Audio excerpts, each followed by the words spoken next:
बिस्मिल्लाहिर्रहमानिर्रहीम। नाज़रीन अस्सलाम वालेकुम, मैं हूं इमरान वसीम। नाज़रीन, आज एक बड़ी डेवलपमेंट हुई है। वो डेवलपमेंट नाज़रीन ये है कि चेयरमैन पीटीआई इमरान खान, जिनके खिलाफ इस्लामाबाद पुलिस ने दहशतगर्दी का मुकदमा दर्ज किया था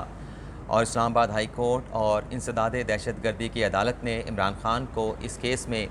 शामिल तफ्तीश होने का हुक्म भी दिया था। डेवलपमेंट नाज़रीन ये हुई है कि आज चेयरमैन पीटीआई इमरान खान अपने ख़िलाफ़ दर्ज इस मुकदमे में शामिल तफ्तीश हो गए हैं और इस केस की इंक्वायरी के लिए जो मुश्तरका तहकीकाती टीम तश्कील दी गई है उसके सामने खान साहब पेश हुए।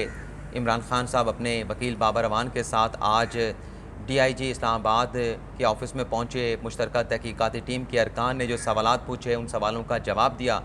तो ये एक बड़ी डेवलपमेंट हुई है। इमरान खान साहब कानून की हुक्मरानी की बात करते हैं, तो आज अपने ख़िलाफ़ दर्ज इस केस में शामिल तफ्तीश हो के खान साहब ने कानून के सामने सरेंडर कर दिया है। अब मुश्तरका तहकीकाती टीम ने आज की इस इंक्वायरी में खान साहब से क्या सवालात पूछे हैं और पूछे गए सवालों का इमरान खान साहब ने क्या जवाब दिया है, जैसे ही ये तफसीलात मंजर आम पर आएंगी, ये डिटेल भी अगले किसी व्लॉग में आप नाज़रीन के साथ शेयर करेंगे।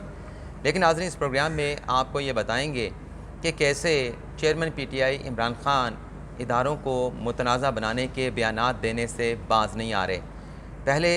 इमरान खान साहब ने आर्मी चीफ़ की तैनाती के अमल को मुतनाज़ा बनाने की कोशिश की और अब नाज़रीन साबिक़ वज़ीर आज़म इमरान खान ने आईएसआई को अपने निशाने पर रख लिया है। चेयरमैन पीटीआई इमरान खान को पाकिस्तान की प्रीमियर इंटेलिजेंस एजेंसी आईएसआई से क्या कंप्लेंट है, क्या शिकायत है, ये तफसीलात इस व्लॉग में आप नाज़रीन के साथ शेयर करेंगे।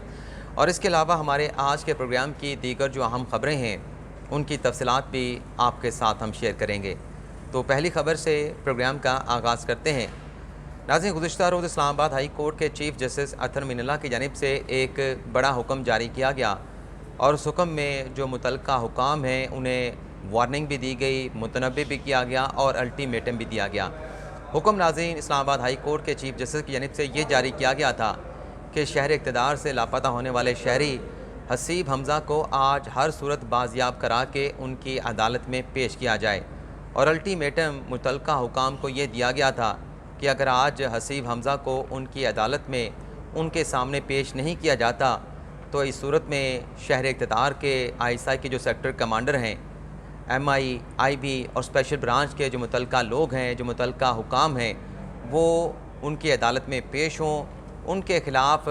हसीब हमज़ा को बाजियाब ना कराने पर एक्शन लिया जाएगा। तो आज नाज़रीन डेवलपमेंट ये हुई है कि इस्लामाबाद पुलिस ने हसीब हमज़ा को बाजियाब कराया और बाजियाब कराने के बाद चीफ़ जस्टिस की अदालत में पेश भी किया। तो हसीब हमज़ा की बाजियाबी पर आज इस्लामाबाद हाई कोर्ट में चीफ़ जस्टिस अतर मिनल्ला की अदालत में जो समाअत हुई है उसका मुख्तसर सा अहवाल जो है वो आप नाज़रीन के साथ शेयर करेंगे। नाज़रीन, पुलिस की जानिब से जब हसीब हमज़ा को चीफ़ साहब के सामने पेश किया गया तो जज साहब ने उनसे ये सवाल पूछा, नौजवान आप किधर गए थे, आपको कौन लेकर गया था? लेकिन नाज़रीन, जज साहब के इस सवाल पर हसीब हमज़ा ने लाइल्मी का इजहार किया और उनका जवाब ये था कि मुझे इल्म नहीं, मेरी आँखों पर पट्टी बंधी हुई थी। इसके बाद चीफ़ जस्टिस ने पुलिस से वो मुखातिब हुए और अतर मिनल्ला साहब ने यह कहा कि हसीब हमज़ा के वालिद की दरख्वास्त पर पुलिस ने बर वक्त कार्रवाई नहीं की और अब चूँकि हसीब हमज़ा को बाजियाब करवा लिया गया है तो अब तक की पुलिस की तफ्तीश क्या कहती है, हसीब हमज़ा को कौन लेके गया था, कहाँ लेके गया था और इसका ज़िम्मेदार कौन है। तो पुलिस की जानिब से अदालत को ये बताया गया कि इस मामले की तफ्तीश जारी है, जैसे ही इंक्वायरी मुकम्मल होगी रिपोर्ट जो है वो अदालत के सामने पेश की जाएगी। लेकिन नाज़रीन, हैरान कर देने वाली बात यह थी, आज इस्लामाबाद हाई कोर्ट में जब इस केस की समाअत चली थी, हसीब हमज़ा के वालिद ने अदालत से ये कहा कि मेरा बेटा वापस आ गया है, मेरा मसला हल हो गया है, मैं इस बात से मुतमिन हूँ कि मेरा बेटा वापस आ गया है, मैं फ़र्दर किसी किस्म की कार्रवाई नहीं चाहता। तो चीफ़ साहब ने कहा कि आप कैसे मुतमिन हो सकते हैं, आपके बेटे को लापता किया गया, वो बेशक अदालत के ऑर्डर से वापस आया है, लेकिन पुलिस की तफ्तीश जो मुकम्मल होनी चाहिए, ये पता चलना चाहिए कि आखिर हसीब हमज़ा को कौन लेके गया था। इसके बाद नाज़रीन अदालत ने पुलिस को तफ्तीश मुकम्मल करने के लिए 23 सितंबर तक की तारीख दे दी है और आइंदा समाअत पर हसीब हमज़ा की गुमशुदगी के हवाले से इस्लामाबाद पुलिस को रिपोर्ट पेश करने का हुक्म दे दिया है। तो बड़ी डेवलपमेंट हुई है कि अदालत के हुक्म पर हसीब हमज़ा को इस्लामाबाद पुलिस ने बाजियाब करा लिया है। दूसरी नाज़रीन खबर ये है لاہور ہائی کورٹ سے مریم نواز نے پاسپورٹ کے حصول کے لیے جو درخواست دائر کی تھی، اس درخواست پر مریم نواز کو ریلیف ملنے سے پہلے ایک بڑی خوشخبری ملی ہے۔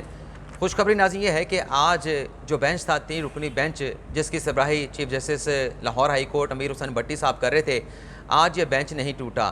اس سے پہلے جب مریم نواز نے پاسپورٹ کے حصول کی درخواست دائر کی تھی، 4 بینچ بنائے گئے، چاروں کے چاروں بینچ میں جو جج صاحبان شامل تھے، کسی نہ کسی جج نے اس درخواست پر، مریم نواز کی درخواست پر سماعت کرنے سے معذوری کا اظہار کر دیا تھا۔ تو آج مریم نواز کی اس درخواست پر پہلی ابتدائی سماعت ہوئی ہے، اور اس پر جو مریم نواز کے وکیل تھے امجد پرویز، انہوں نے یہ دلائل دیے کہ چودھری شوگر مل میں مریم نواز کو گرفتار کیا گیا تھا 4 سال پہلے، اور لاہور ہائی کورٹ سے ضمانت کے لیے رجوع کیا گیا تھا۔ لاہور ہائی کورٹ نے یہ کہا تھا کہ مریم نواز کو اگر ضمانت چاہتی ہیں تو انہیں 7 کروڑ جو ان پہ کرپشن کا الزام ہے، وہ 7 کروڑ کی اماؤنٹ جمع کروانی ہوگی، اور ساتھ میں ان کا جو پاسپورٹ ہے وہ بھی ہائی کورٹ کے سامنے سرنڈر کرنا ہوگا۔ امجد پرویز نے کہا کہ عدالت کے حکم پہ وہ 7 کروڑ کی جو اماؤنٹ ہے وہ بھی جمع کروائی گئی، مریم نواز کا جو پاسپورٹ ہے وہ بھی لاہور ہائی کورٹ میں سرنڈر کر دیا گیا تھا، لیکن 4 سال گزر چکے ہیں۔ 4 سال گزرنے کے باوجود آج بھی چودھری شوگر مل کیس میں جو نیب نے مریم نواز کو بلایا تھا، گرفتار کیا تھا، آج تک وہ ریفرنس جو ہے وہ کسی احتساب عدالت میں فائل نہیں ہو سکا۔ تو امجد پرویز نے کہا کہ آزادانہ نقل و حرکت جو ہے وہ آئین ہر شہری کو اس کا حق دیتا ہے۔ تو آج مریم نواز آپ کے سامنے کھڑی ہیں درخواست لے کے کہ ان کا جو پاسپورٹ ہے اسے واپس کیا جائے۔ تو مریم نواز کے وکیل کے ان دلائل پر 3 رکنی بینچ کی جانب سے 27 ستمبر تک جو ہے وہ مقدمے کی سماعت کو ملتوی کرتے ہوئے نیب اور وفاقی حکومت سے جواب جو ہے وہ طلب کر لیا گیا ہے۔ تو بڑی ڈیولپمنٹ ہوئی ہے کہ مریم نواز کی درخواست پر آج پہلی باقاعدہ سماعت ہوئی ہے۔ اب بات کرتے ہیں کہ عمران خان صاحب نے آرمی چیف کی تعیناتی کے بعد اب ISI سے متعلق کیا بیان دیا ہے۔ آپ ناظرین کو معلوم ہے کہ 2 روز پہلے خان صاحب نے کامران خان صاحب کو ایک انٹرویو دیا، اس میں خان صاحب نے دبے الفاظ میں آرمی چیف کی ایکسٹینشن کی بات کی، مشروط طور پہ ایکسٹینشن کی بات کی۔ خان صاحب نے کہا کہ جب تک نئے انتخابات نہیں ہو جاتے، گو کہ انہوں نے کوئی صاف الفاظ میں نہیں کہا تھا کہ آرمی چیف کو ایکسٹینشن ملنی چاہیے، لیکن خان صاحب کا کہنا یہ تھا کہ جب تک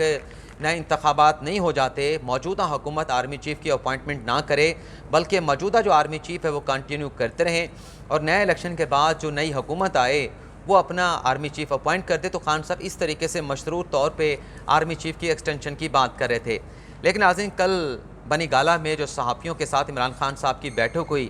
اس نشست میں خان صاحب نے دوبارہ سے یہ واضح کیا کہ میں نے تو آرمی چیف کی ایکسٹینشن کی بات ہی نہیں کی تھی، اور وہی بات خان صاحب نے کی کہ میں تو یہ کہہ رہا ہوں کہ الیکشن ہونے تک آرمی چیف کی تعیناتی کا جو عمل ہے اس سے مؤخر کر دیا جائے۔ یعنی صحافیوں کے سامنے بیٹھ کے خان صاحب جو کان ہے اسے سیدھا نہیں پکڑ رہے تھے، بلکہ صحافیوں کو بتا رہے تھے کہ آپ نے کان کو گردن کے پیچھے سے ہاتھ کو گھما کے پکڑنا ہے۔ لیکن بہرحال خان صاحب نے تو صاف جواب نہیں دیا، اور انہوں نے کہہ دیا کہ میں نے آرمی چیف کی ایکسٹینشن کی بات نہیں کی، حالانکہ وہ کل صحافیوں کے ساتھ ملاقات میں بھی آرمی چیف کی ایکسٹینشن کی بات کر رہے تھے۔ لیکن بہرحال جو بات خان صاحب نہیں کہنا چاہ رہے تھے، کل ایئر نیوز کے پروگرام میں فواد چودھری صاحب موجود تھے، خان صاحب کے وہ ترجمان بھی ہیں۔ فواد چودھری صاحب نے اعتراف کر لیا کہ جو عمران خان صاحب کا یہ کہنا ہے کہ آئندہ الیکشن تک نئے آرمی چیف کی تعیناتی کا عمل جو ہے وہ مؤخر کر دیا جائے، تو فواد چودھری نے کہا کہ آئندہ الیکشن تک موجودہ آرمی چیف کو برقرار رکھنا دراصل ایکسٹینشن یعنی توسیع کے زمرے میں آتا ہے۔ یہ ایسی ہے کہ نئے انتخابات تک نئی آرمی چیف کی تعیناتی کو مؤخر کر کے موجودہ جو آرمی چیف ہے انہیں کنٹینیو کروایا جائے،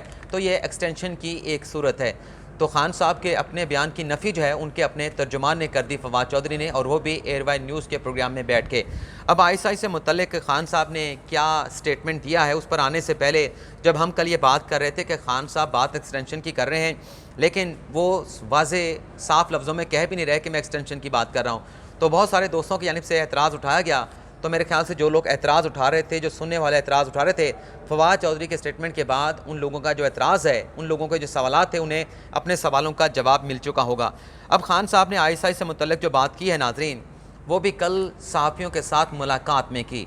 اور کل چونکہ شروع میں تمام تفصیلات اس نشست کی صحافیوں کے ساتھ ہونے والی اس ملاقات کے سامنے نہیں آئی تھی، تو رات گئے ایاز اکبر یوسفزئی نے اس معاملے کو رپورٹ کیا، اور آپ ناظرین کو معلوم ہے ناظرین کہ قانون کے مطابق جو ISI ہے اور جو IB ہے وہ وزیر اعظم کو رپورٹ کرتی ہے، اور جو MI ہے وہ آرمی چیف کو رپورٹ کرتی ہے، اور جو اسپیشل برانچ ہے وہ IG اسلام آباد کو، جو اسلام آباد کی اسپیشل برانچ ہے وہ IG اسلام آباد کو اور وزارت داخلہ کو رپورٹ کرتی ہے۔ تو خان صاحب کے نیچے ہوتی ہیں یہ 2 ایجنسیاں، ISI اور आई भी तो खान साहब ने सहाफ़ियों के साथ मुलाकात में खुफिया एजेंसियों से मुतल्लिक़, जिसमें ISI भी शामिल है, खान साहब ने ये कहा कि खुफिया एजेंसियों की मालूमात हासिल करने का जो निज़ाम है वो दुरुस्त नहीं, और इसकी वजह खान साहब ने यह बताई कि ये हमारी हुकूमत में ये एजेंसियाँ सर्वे करके बैठी थीं कि अवाम महंगाई से तंग है। लेकिन उन्होंने कहा इमरान खान साहब ने कि अवाम हमारी हुकूमत के ख़त्म होने के बाद सड़कों पे निकले। यानी खान साहब ये कह रहे थे कि हमारी हुकूमत में महंगाई नहीं थी, हमारी हुकूमत ख़त्म हुई तो मौजूदा हुकूमत ने जो महंगाई की है, उसके बाद जो हमने जलसे किए, जलूस किए, तो उसके बाद अवाम जो है वो हमारे लिए निकले हैं। तो असल बात यह है कि ISI का, IB का मालूमात हासिल करने का जो भी निज़ाम है, महंगाई तो खान साहब के दौर में भी थी। खान साहब खुद एतराफ़ करते रहे, उनके वज़रा कहते रहे कि जो महंगाई है वो इंटरनेशनल महंगाई है, इंटरनेशनल महंगाई का जो असर है वो पाकिस्तान पे पड़ रहा है। ये खान साहब कुछ स्टेटमेंट देते रहे, और फिर खान साहब ने यह भी कहा था कि हम महंगाई को कम करने की कोशिश कर रहे हैं। अब ISI ने आपको रिपोर्ट दी कि महंगाई की वजह से अवाम भरे पड़े हैं, तो आज की जो ISI है वो अब आज के वज़ीर-ए-आज़म को रिपोर्ट दे रही होगी, IP जो है वज़ीर-ए-आज़म को रिपोर्ट दे रही होगी कि महंगाई की वजह से अवाम में अच्छी खासी तफ्तीश पाई जाती है। और खान साहब का ये कहना कि ISI की या खुफिया एजेंसियों की जो मालूमात का निज़ाम है वो दुरुस्त नहीं है, तो खान साहब अब क्योंकि हुकूमत में नहीं है, तो हुकूमत में निकलने के बाद इस किस्म के सवालात, इस किस्म के मुतनाज़ा स्टेटमेंट खान साहब देते रहते हैं। लेकिन ये ISI की ज़िम्मेदारी नहीं कि खान साहब की अगर हुकूमत गई है, जिस वजह से भी गई है, उसको प्रोटेक्ट करना ये किसी खुफिया एजेंसी का किरदार नहीं था। खान साहब की अगर हुकूमत गई है तो उनके अपने इत्तेहादी खान साहब को छोड़ के चले गए, खान साहब की जो अपनी पार्टी के लोग थे वो छोड़ के चले गए, तो खान साहब इसका जो इल्ज़ाम है, इसका जो शिकवा है, वो किसी खुफिया एजेंसी से नहीं कर सकते। महंगाई थी, खान साहब एतराफ़ करते रहे, आज उससे ज़्यादा महंगाई है, हम भी एतराफ़ करते हैं, और इसलिए अब हुकूमत ये कह रही है कि हम महंगाई को काबू पाने की कोशिश कर रहे हैं, और इसलिए ग़ालिबन जो महंगाई की इस वक्त लहर है उसको मद्देनज़र रखते हुए हुकूमत जो है वो जल्द इंतखाबात की तरफ नहीं जा रही। तो ये नाज़रीन आज का हमारा व्लॉग, उम्मीद करते हैं कि आपको पसंद आया होगा। आपसे इजाज़त जाने से पहले जिन दोस्तों को हमारा आज का प्रोग्राम पसंद आया है, उनसे दरख्वास्त करेंगे कि लाइक भी करें, शेयर भी करें दोस्तों के साथ, और जो दोस्त आज हमें ज्वाइन कर रहे हैं, हमारे यूट्यूब चैनल को आज देख रहे हैं, वो चैनल को सब्सक्राइब भी करें और बेल आइकॉन का बटन भी ज़रूर प्रेस करें। अपनी ढेर सारी दुआओं में याद रखिएगा। अल्लाह हाफ़िज़।